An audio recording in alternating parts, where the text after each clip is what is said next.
ناپاک کپڑے کو پاک کرنے کا مکمل طریقہ کیا ہے؟ طریقہ یہ ہے کہ پہلے ناپاکی کو تلاش کریں کہ ہے کہاں، اس کا نشان، داغ، کچھ بھی جب نظر آ جائے تو اس حصے کو الگ کر لیں باقی کپڑے سے، اب اس کو الگ پکڑ لیجئے باقی حصے سے، ٹھیک ہے؟ پھر اس کو آپ ٹیپ کے نیچے کیا کریں، اس حصے کو آپ اچھی طرح مل لیں، رگڑ لیں اس کو. پہلے اس حصے کو کیا کریں، اچھی طرح دھوئیں، صابن لگائیں. پھر اس کے بعد کیا ہے کہ اس کے ذرا سے پیچھے والے حصے کو، کیونکہ پانی وہ اس کا پھیل کے پیچھے تک آ جاتا ہے، پھر اس کے بعد ایک دفعہ پانی صاف ڈالیں اور اس کو اچھی طرح نچوڑ لیں. پھر اس کے بعد پھر نچوڑیں، پھر تیسری دفعہ، اور ذرا سا دیکھ لیں کہ پانی کیسا نکل رہا ہے، میلا یہ صاف، مل گیا کافی. کیا احتلام، مزی، لیکوریا، حیض، ان تمام کے داغ والے کپڑوں کو ایک ہی طریقے سے پاک کیا جائے گا یا الگ الگ طریقہ ہے؟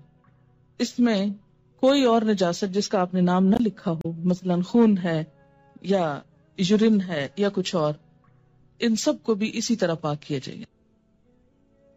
کیا لیکوریا کے نشان والے کپڑے ناپاک کپڑوں میں شمار ہوں گے؟ جی ہاں، اس لیے کہ یہ ڈسچارج بھی نجس ہے.